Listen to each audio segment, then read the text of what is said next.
Welcome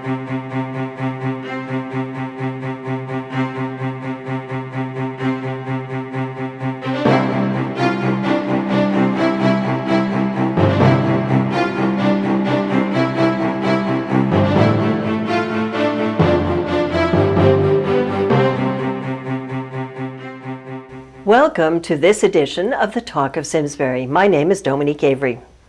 Today, the talk is focusing on drug use and how much of a problem it is in Simsbury.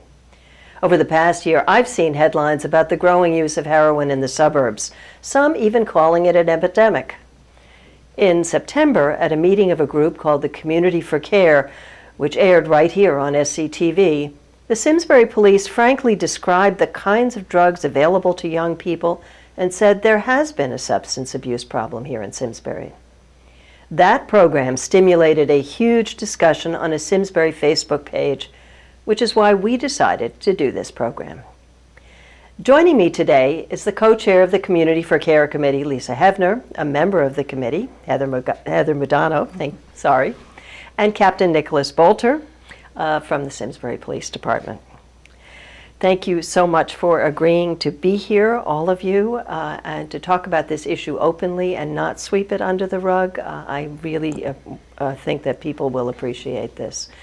I think what people want to know is there a drug problem in the town? If so, how widespread is it?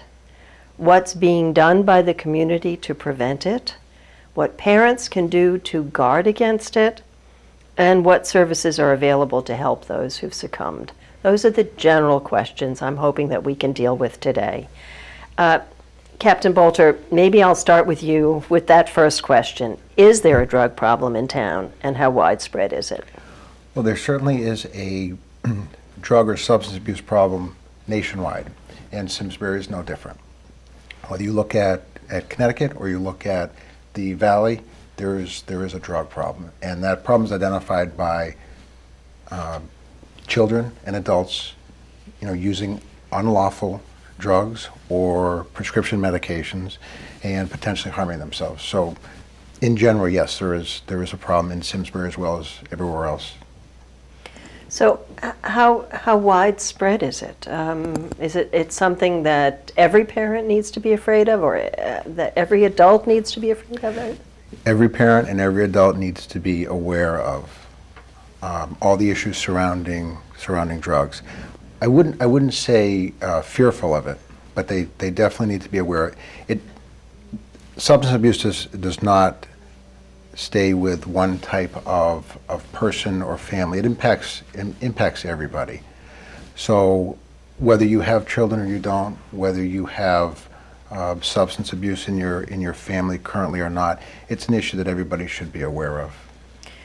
Some of the people on Facebook and the discussion that I referenced blamed the recent rash of burglaries that we had in town on heroin use in town, and I've read that the reason for the increase in heroin has to do with, ironically, with pharmaceutical prescriptions, that it turns out that so many people take opioids. Is that how you pronounce it? Yes. And then they're too expensive, and then they turn to heroin. Is that something that's going on here?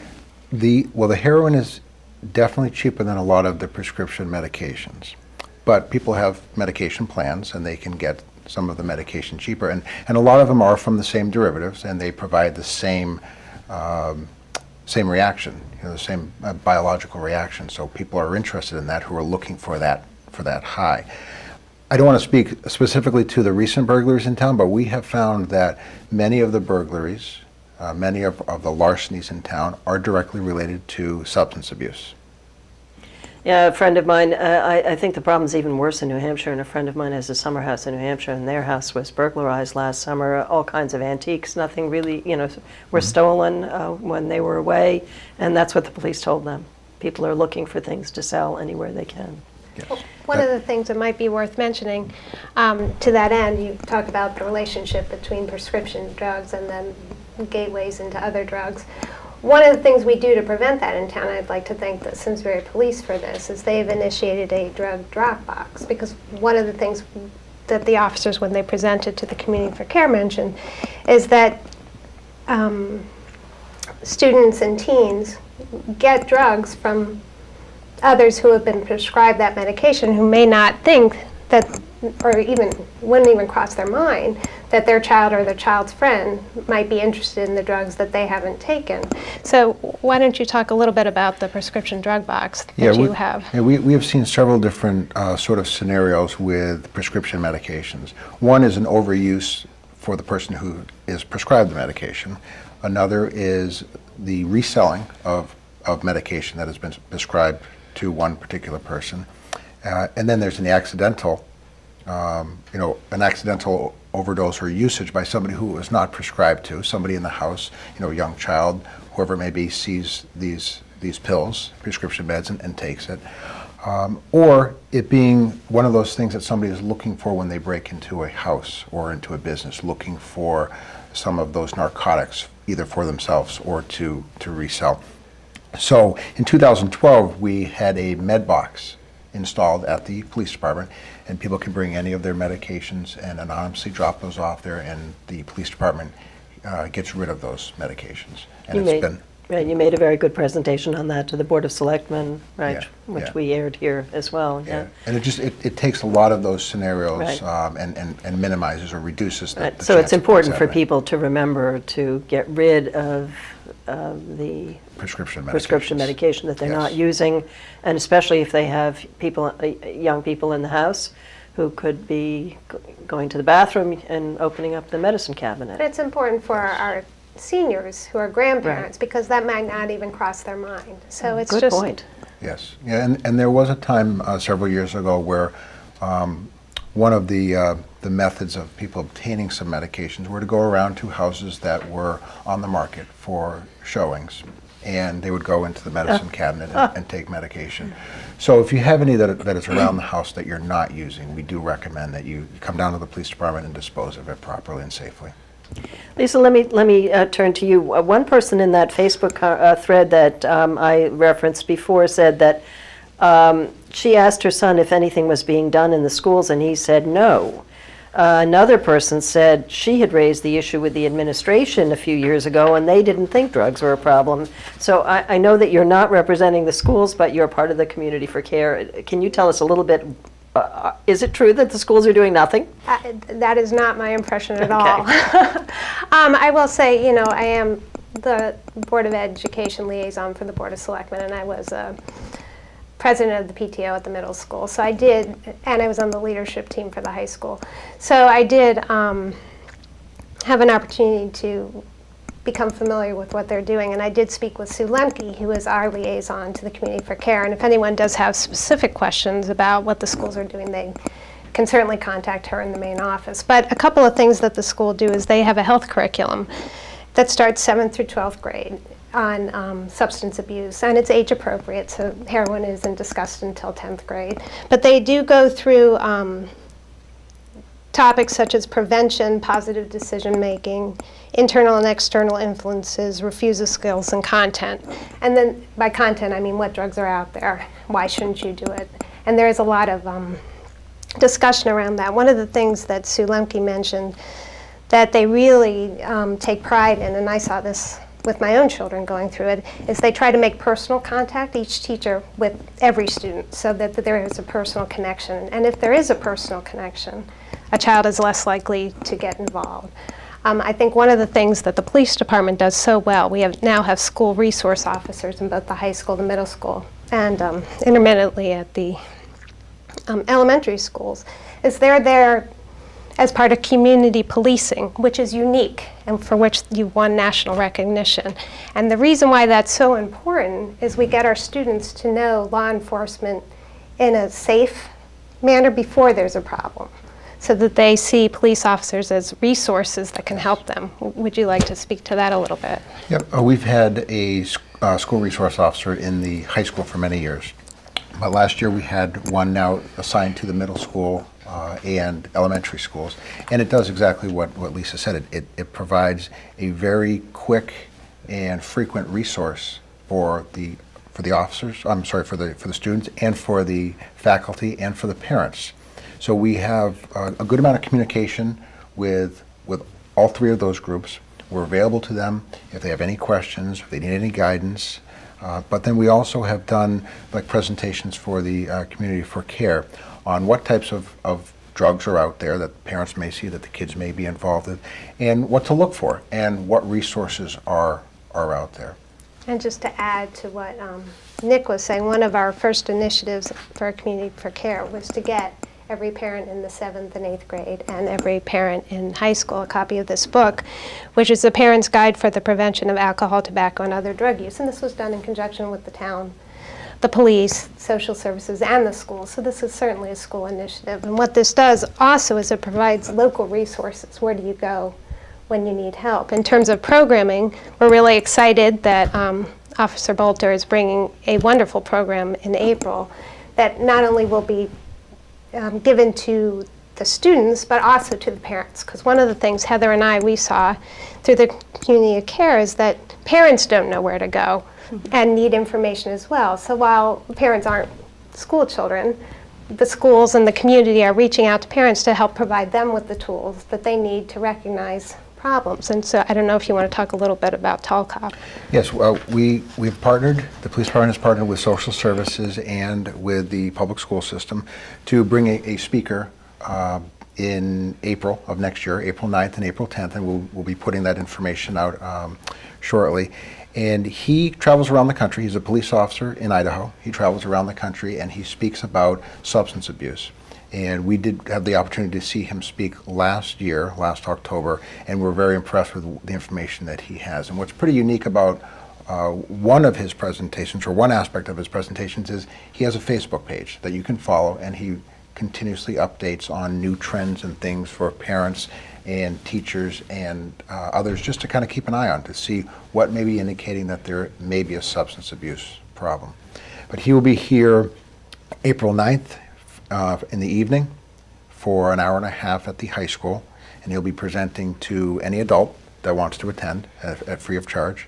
And then the following day he'll be presenting in the schools for 2 of the grades during the regular school day. The high school. In the high school, yes. Yes. Yeah. So we're very excited about that.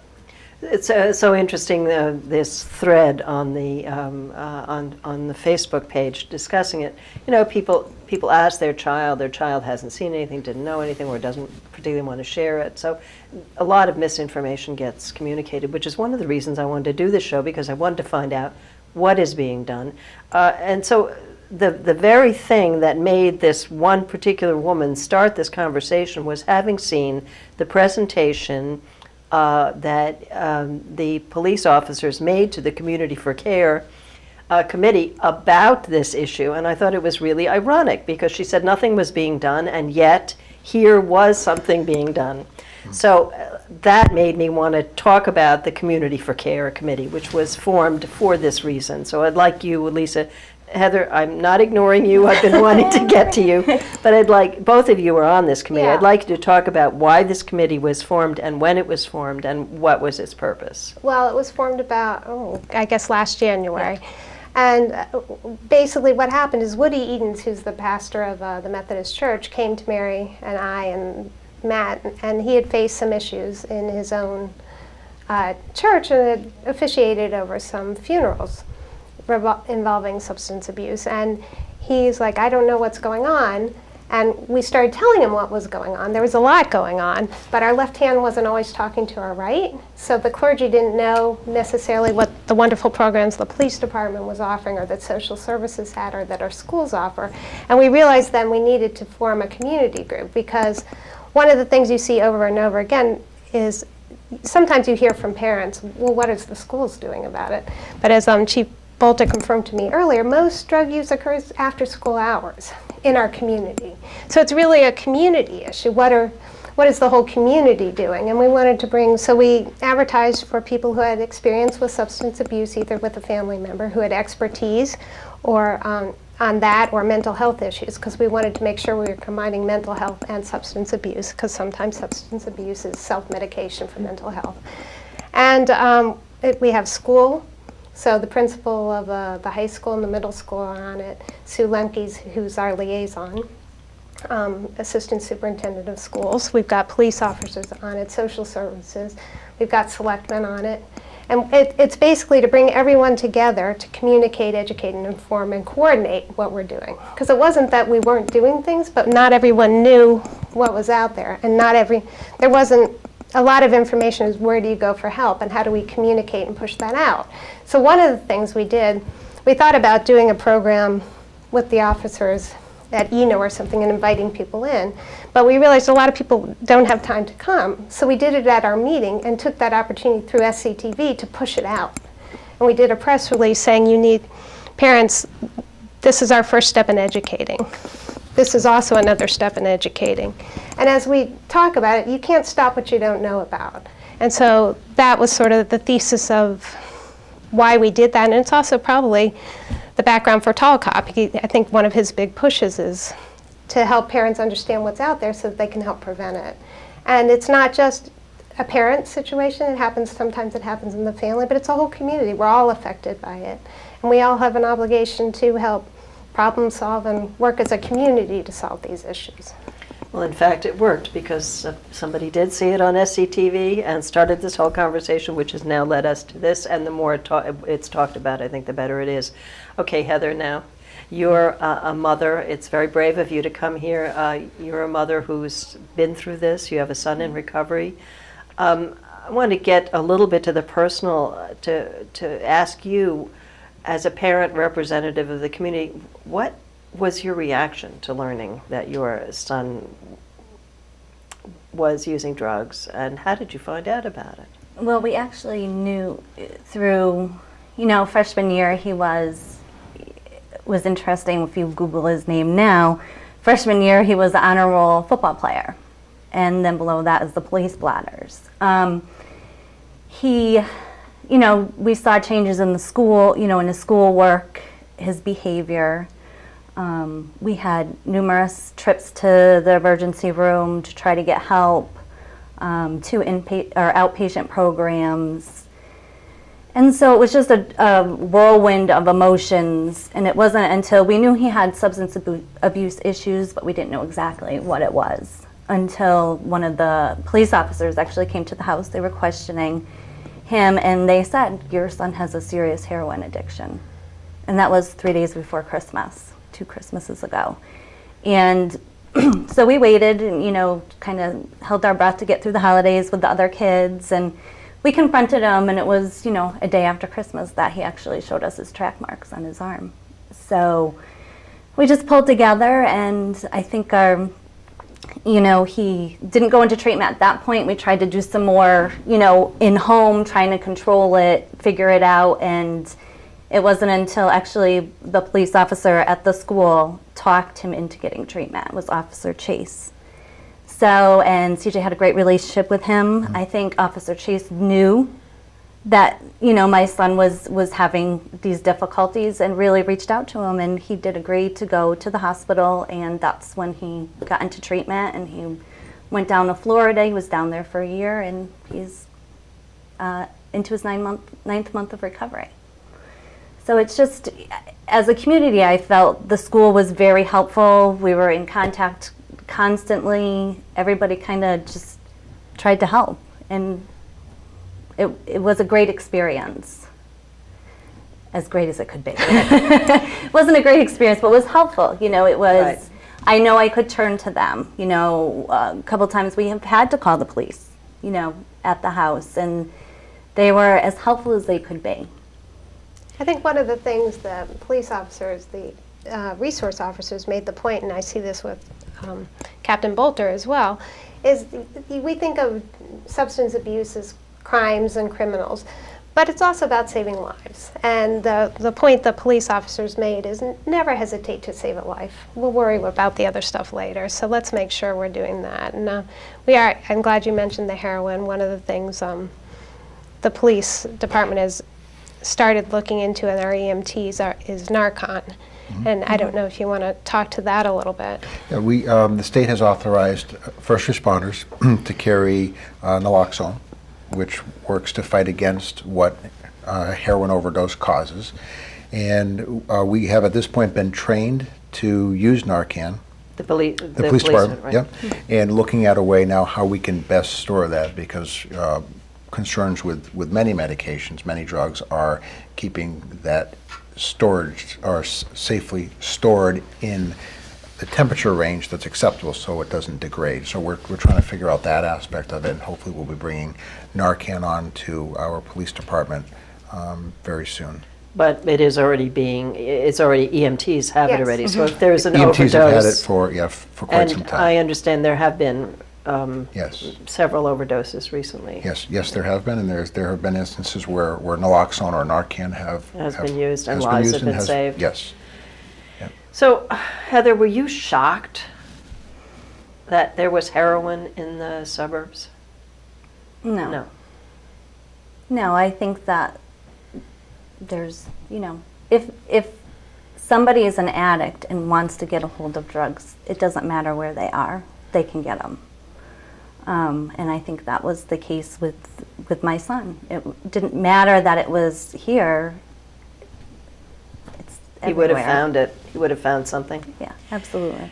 So, talk a little bit about how easy it was for you to find help, or was it really difficult? I mean, I know in the mental health community, it's extremely difficult for parents to find help. That was one reason why I wanted to be on the committee, was because it is very difficult. When we had brought our son to the children's hospital 3 times begging for help, their thought process was, it's your child, you need to deal with it.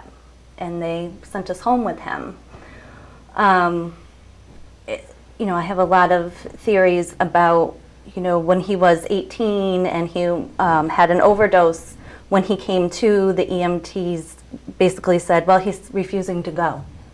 Well, is he really of a sound mind? Can he make competent decisions at that point?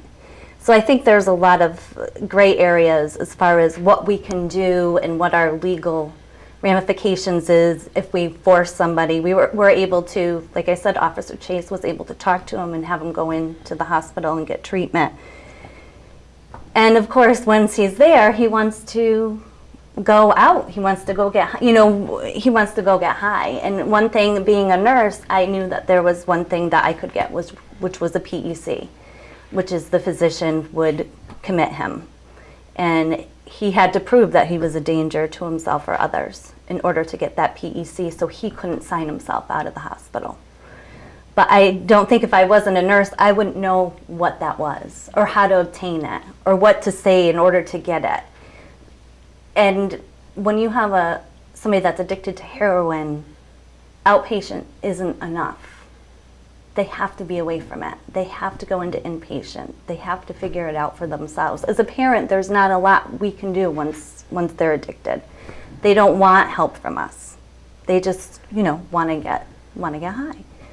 And one thing, somebody had said to us is that their discomfort is different than ours. And I always felt that was very interesting, is that if you kick them out, as long as they can get high, they're still comfortable.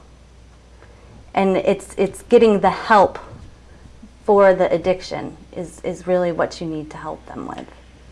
How do you convince, any of you, how do you convince these young people that the pleasures of a high on whatever drug they choose is not worth the agony of trying to get off it and the ruined lives that come? Is there anybody who's found a way of dealing with it? Well, my husband and I, our theory was always bring them down fast.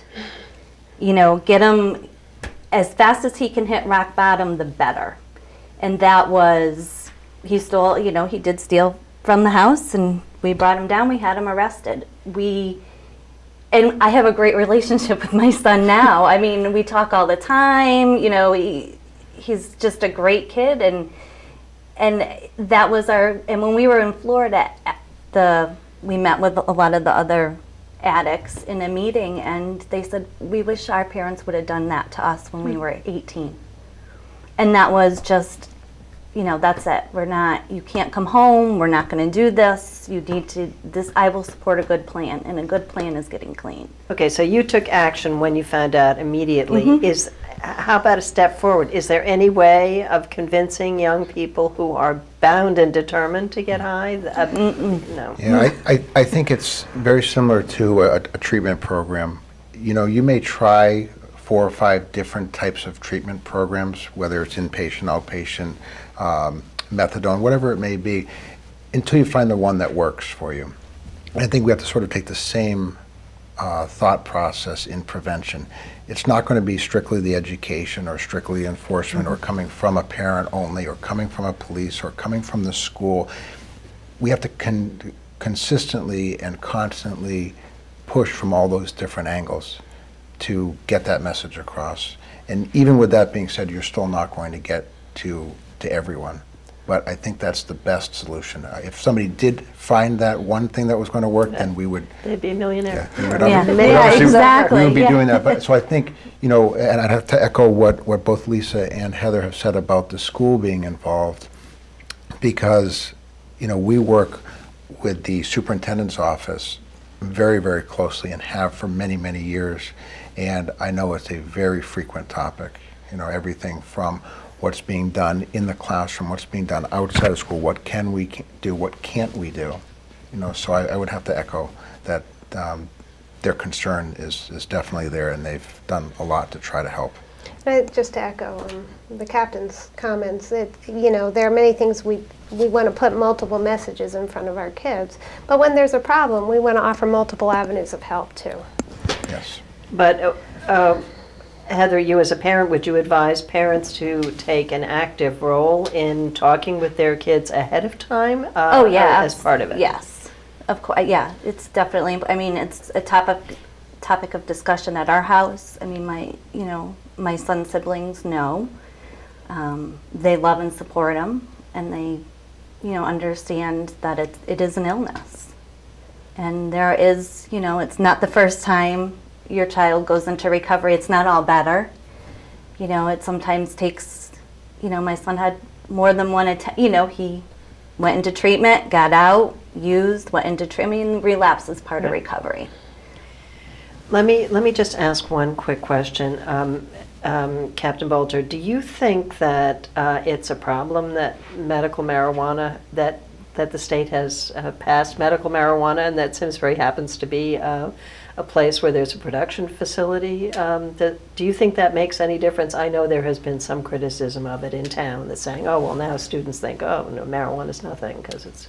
They may. I don't know. I have not heard directly. I think that right now we haven't seen any impact on usage because medical marijuana has been approved. I think it will be interesting to see what happens 5 years down the road, 10 years down the road, and see what's happening in other states that have moved in that direction or moved even in a further direction of legalizing it for personal use.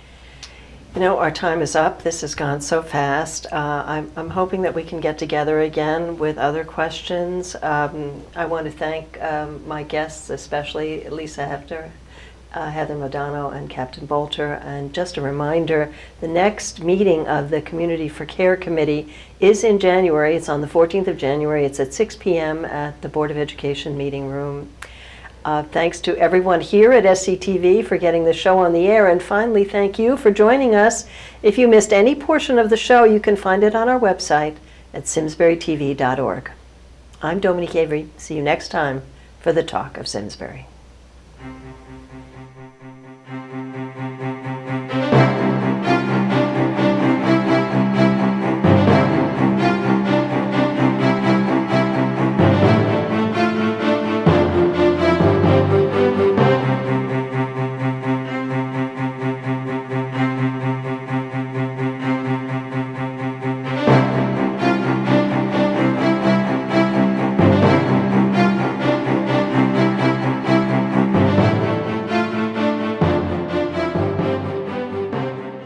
Funding for Simsbury Community Television is provided in part by contributions from viewers like you. Thank you.